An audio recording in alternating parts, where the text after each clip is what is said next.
The current development of AGI applications is largely driven by correlationism and convergence. Whether in linguistic, image, 3D, or video models, their design, training, and reinforcement aim to resemble as closely as possible the ways in which we both perceive and construct reality. This structuring has been particularly evident in the development of large language models, LLMs, especially with the public release of ChatGPT. Through the logic of prompting and the connection between prompts and generation, there appears to be a reinforcement of the ontological logic highlighted by Heidegger, the confusion between being and beingness. What is being reinforced then is the linkage between thought and being, as it first emerged in Parmenides' assertion, for thinking and being are the same.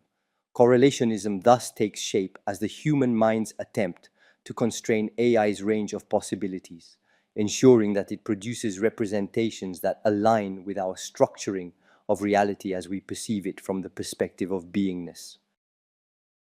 However, while commercial slogans promise creation without uncertainty, fostering a form of credulity toward AI and relegating it to the status of a mere tool, what we seek to examine are the flaws in this belief, which rests on reductionism and the assumption of a perfect correspondence between intellect and reality. The belief in AI usage is founded on the idea that natural language and word sequences function like a code, determining discrete steps in the process of generation.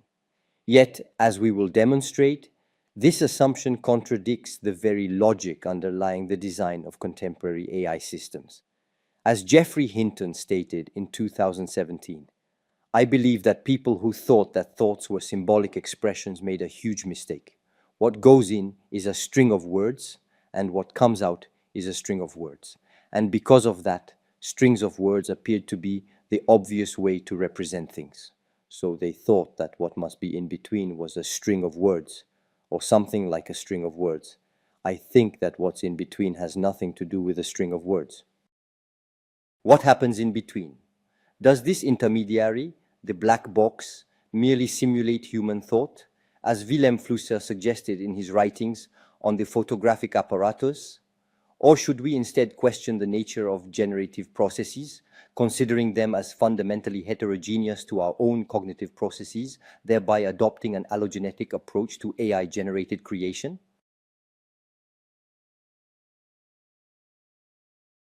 The current logic governing the use of AGI tends to be reduced to that of the prompt.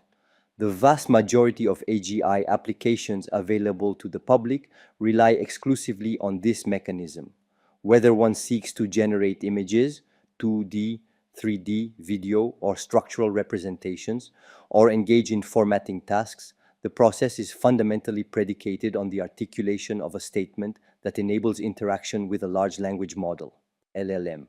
This has led Antonio Somaini to write, all these recent developments in the field of AI technologies applied to images and visual culture are leading us toward a new visual culture in which images and words are inseparable, a visual culture in which the visible and the sayable are algorithmically connected. The same language in the form of prompts will increasingly become the means by which these latent spaces are explored and activated. While this assertion may hold true in AGI practice, it nonetheless represents a narrowing of the field of research and application. The correlationist framework in which Somaini situates these developments is, on the one hand, not intrinsic to AGI research, and on the other, constitutes a limitation on the range of possible explorations. Indeed, within correlationism, what predominates is a pre-segmentation of reality according to the linguistic logic established in LLMs. If the LLM serves as the structural framework through which we generate, this implies that all reality is reduced to the logical linguistic structuring of language and its articulation of a potential reality. The LLM defines a latent space, a field of possibilities. This latent space is a vector space in which relationships between tokens are established through weighted connections and biases. Image generation through a GAN model thus operates as a correlation between the prompt and a pre-segmentation of generated forms at the symbolic level. This dynamic explains why the vast majority of generated images, videos, and 3D models tend to fall into one of two categories, either convergence, which I will refer to as first-order realism, or divergence, which manifests as a form of surrealism or second-order realism. In both cases, the outcome remains constrained by a fundamental alignment between the object and language, grounded in the instrumental neutrality of the system. This logic entails a reduction of the field of possibilities to linguistic articulation. Heidegger has demonstrated how the expression for thinking and being are the same ultimately reveals itself through a reversal or inversion to impose the idea that being is reduced to what thought determines within itself based on the grammar of language.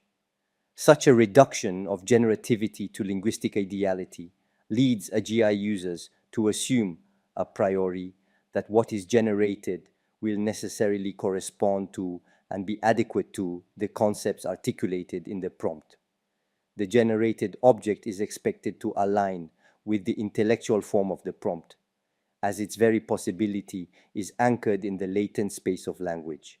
This is precisely the promise marketed by major AGI companies, the seamless alignment between prompt and output without deviation or uncertainty. The consequence of this reductionism is twofold.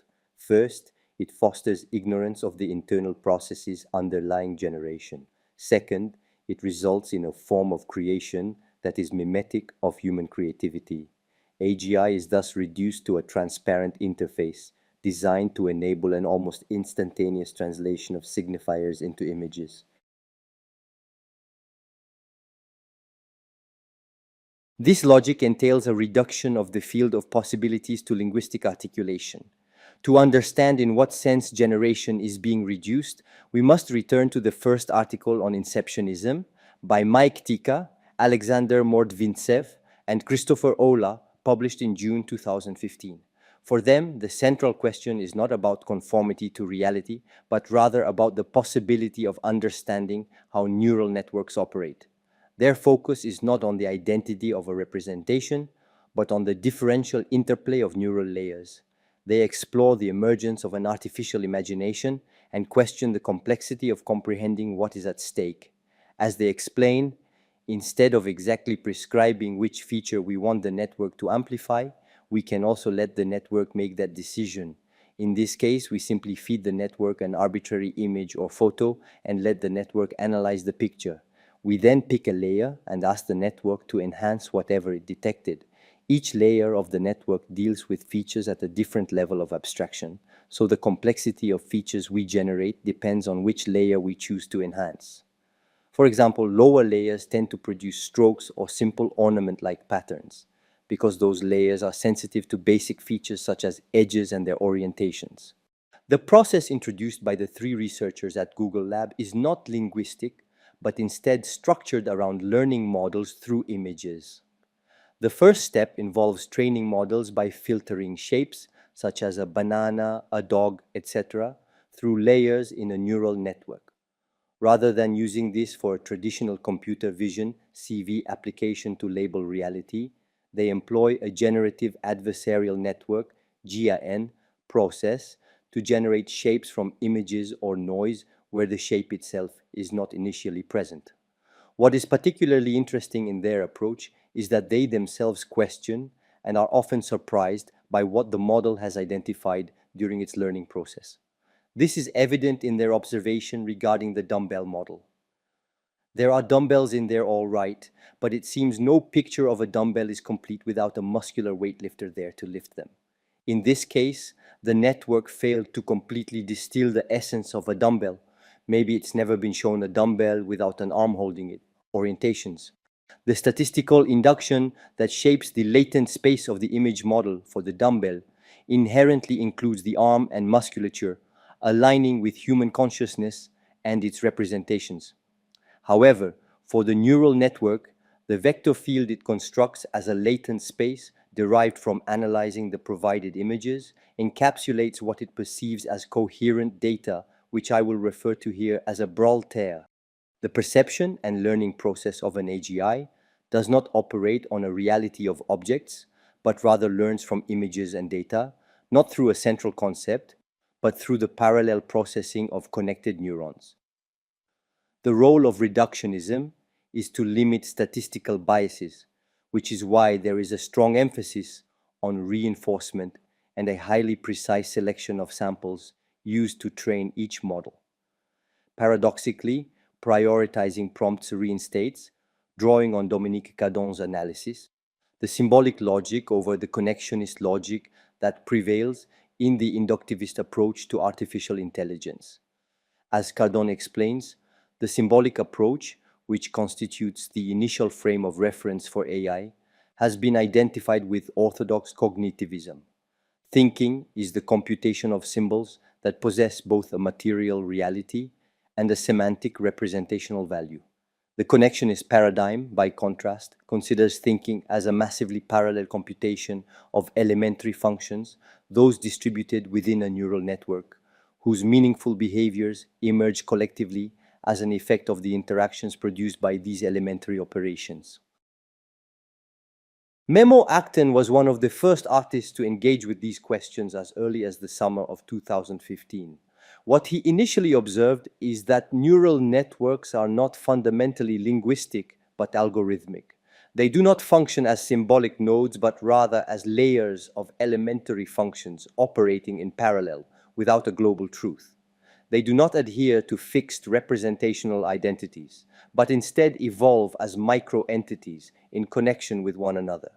As R.A. Brooks stated in 1987, this is intelligence without representation.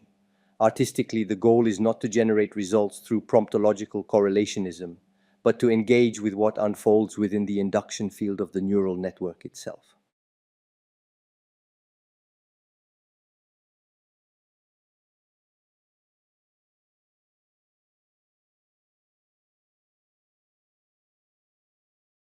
Memo Acton explores the possibilities of generation through the layering and filtering processes within neural networks.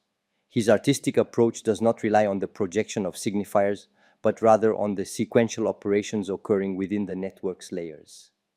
He observes the weak signals emerging from the filtering process. Through feedback, he reintroduces the results, amplifying certain weak properties within specific layers. As he explains, this creates a positive feedback loop, reinforcing bias within the system, increasing confidence with each iteration, transforming what were once subtle, imperceptible tendencies deep within the network into strong, visible, and determining biases that affect the network's decisions.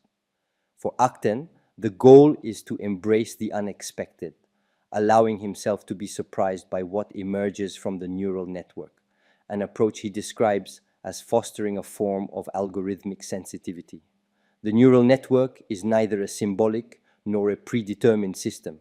Rather, it consists of microentities, filters that operate in parallel, performing computations. Rules are not predefined a priori, but instead emerge through the balancing of statistical processes, ultimately becoming the result itself.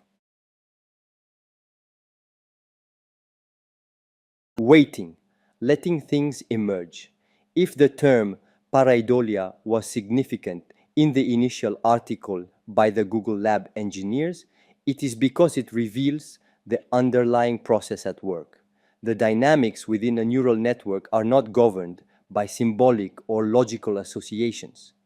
Rather, they stem from a process of self-learning whose implementation eludes rational exposition, confronting human consciousness with a foreclosed process, a black box. As Ashby states, whether the box is behaving in a machine-like way does not require study of its internal details. To find something of the connections does not demand the opening of the box. A paradigm shift is needed.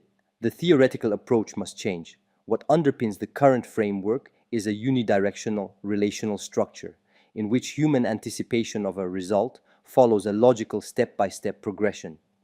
Here, however, we encounter a reversal. Human attention must instead remain attuned to the indeterminacy of the rule that will emerge, to the potential at work through the network's self-parameterization. Whereas so-called expert systems, such as those advocated by Minsky or Newell, operate through clear, segmented, and progressive logico-mathematical parameters structured as sequential logical operations with predetermined elements and decision trees. The functioning of contemporary AI departs entirely from this model. Neural networks are not predefined logical chains. Instead, they approach what might be described as a form of algorithmic sensitivity, evolving layer by layer through their own learning process. The rules of the system are not given as input. Rather, they emerge as output, validated through conformity checks and subsequently reinforced. This necessity gives rise to backpropagation, the backward propagation of the gradient from the final layer to the initial one. It seems to me that what Maldini expresses in relation to transpassibility can shed light on a possible mode of reception for AGI.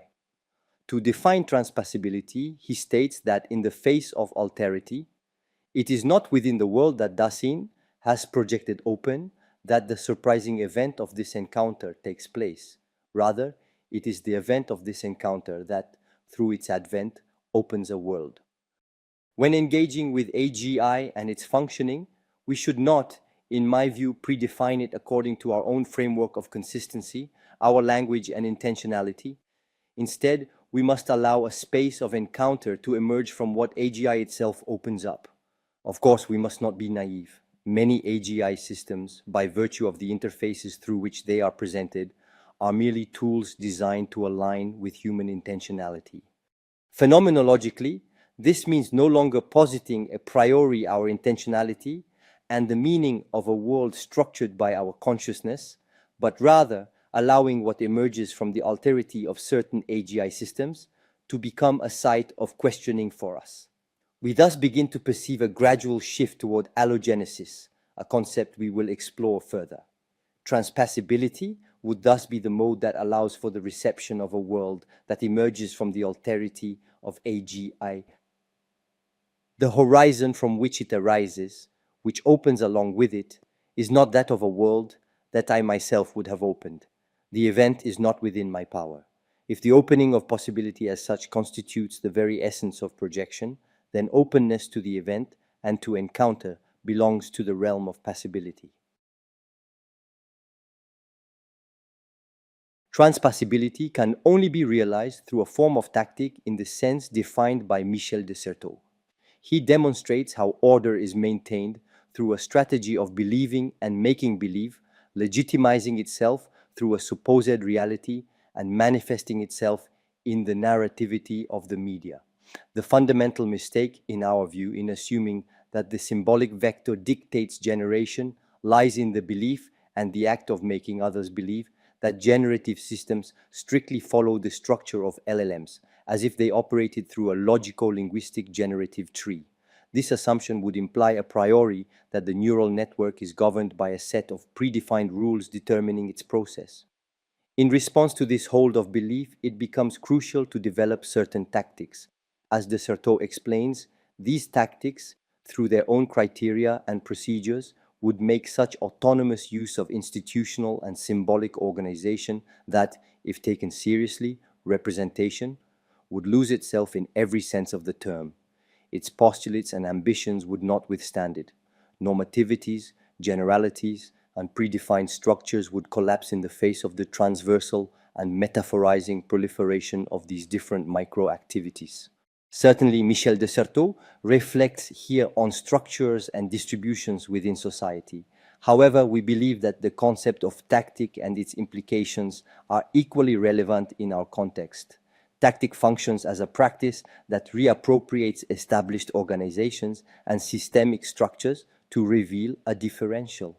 According to Michel de Certeau, this differential would generate a rupture in the normativities, generalities, and segmentations imposed by the system's logic of reality. In the sense developed by Michel de Certeau, who engaged with the concept of the bachelor machine in the early 20th century, AGI should be allowed to exist as bachelor machines.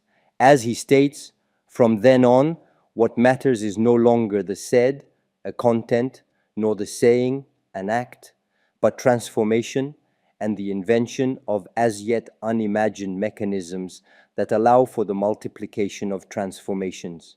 Or to put it differently, we must open ourselves through Maldini's notion of transpassibility to the transpossible to what emerges through AGI. It is precisely these transformations produced through the free play of AGI that interest us, and which only transpassibility allows us to perceive. In a certain sense, this entails exploring a form of ontological difference between certain AGI systems and human consciousness. What correlationist belief dismisses as error or algorithmic drift, we, dialectically, see as a revelation of AGI's processual nature, its differential. Indeed, as Gary Markos has pointed out in his critique of the limitations of statistical AI models, the real problem lies in misunderstanding what deep learning is and is not good for. The technique excels at solving closed-end classification problems in which a wide range of potential signals must be mapped onto a limited number of categories, given that there is enough data available and the test set closely resembles the training set. But deviations from these assumptions can cause problems. Deep learning is just a statistical technique, and all statistical techniques suffer from deviation from their assumptions. This calls for experiments that reveal the internal dynamics at play within the vectorization process of these models. To decorrelate means, in this sense, to reject prompt-based operation and instead explore experiments that connect machine perception, computer vision, induction, and generation. In Speciation, Transvergence, Allogenesis, Notes on the Production of the Alien, Markos Novak argues that through technology, we are moving from anthropocentrism to allocentrism. This shift involves decentering the instrumental and anthropological use of AGI in order to perceive a form of alien production as defined by Markos Novak. The efforts of reductionism have a dual effect. The most visible effect is the reduction of what is produced to resemble our own logic of the world. More profoundly, it aims to limit the possible operations of the algorithmic entity and work towards the extreme reinforcement of statistical inductions so that they conform to predefined models. In the current usage being marketed, we are far from the surprises that characterized the early days of AGI. Thus, transvergence, when shifted beyond Markos Novak's framework, relies on allowing the uncorrelated inductive possible to emerge from the latent space. Transvergence is neither convergence, the search for conformity, nor divergence, the search for deviation. Rather, it is the possibility of allowing the virtualities inherent to the AGI process to actualize. Here we understand virtuality in Deleuze's sense as the modality of the differential, whose trace can be perceived through actualization, segmentation.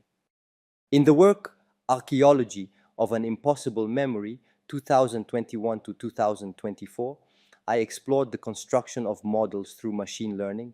Instead of selecting input images that would a priori conform to my own segmentation of the world, I chose two distinct types of images: close-up views of naked human bodies and nautical knots. From this, I allowed a micro-model to emerge. Once this model was trained, I used it to generate images.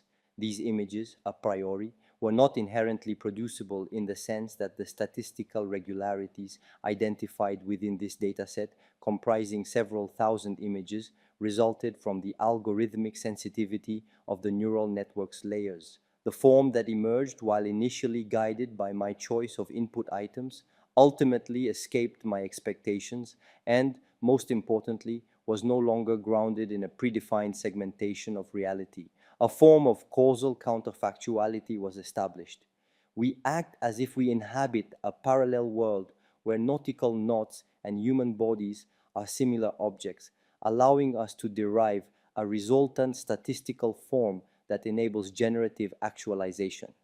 What emerges from this process is strictly transvergent, fully coherent from the perspective of AGI's processual logic, even though anthropologically it does not correspond to anything I am familiar with, except perhaps by analogy.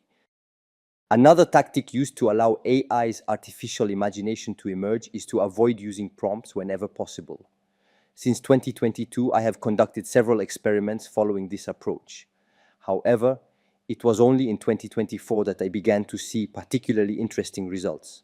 I have already discussed several of these projects: TV off-screen in June 2024 in Corfu and its Hands 1 in October 2024 in La Plata.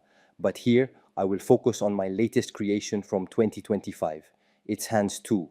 The first step in its Hands 2 was to construct a dedicated model, the formation of a latent space based on thousands of images of bodies and trees. This model was built as a LoRa, enabling interaction with a micromodel during generation, for instance, within Stable Diffusion. Within Stable Diffusion, I initiated a generation process without a prompt, providing only the model specification and its weighting. This resulted in the emergence of transvergent images, unpredictable, counterfactual forms. Using these images, I worked within LUMA, a public-facing AI video application with a highly specific time patterns model to generate transitions between the images in an animated sequence. This was done without a prompt, allowing Luma to determine what its analysis perceived and consequently what it could generate. To produce the animated sequence, Luma attempts to interpret the content of the image, computer vision, connected to a neural network structured around labeled data and linked to an LLM, and generates what it deems coherent. There is nothing left to do but wait, observe, discover, and be surprised by what emerges. The bachelor machine turns in on itself, producing its own coherence. Neither surrealism nor realism, but what I have called, since 2021, pararealism, a parallel reality unfolding. This tactic involves multiple AI systems, each operating independently of my strict intentionality, each opening its own space of encounter according to its own algorithmic sensitivity. The result manifests as transvergence. I am no longer the source of generation, correlationism. Rather, through this decentering, generation emerges from artificial imagination itself. This imagination should not be understood as phenomenologically correlative to our own cognitive structure, but as unfolding through the specific processes of the multi-layered, decentralized structure of neural networks. Thus arises the necessity of thinking allogenesis, a genesis of form that literally originates from an ET, a technological being. What remains to be more precisely described is what could be called a schematism of this artificial imagination, a topic I have partially analyzed notably during the Third Eye Conference in Corfu 2024 in my lecture, The Opening of Possible Worlds, towards a phenomenological analysis of artificial imagination, as well as in my article, A Phenomenal Approach to Transpassibility in the Face of AI, published in the Journal of Studies in Language, Culture and Society, 2024.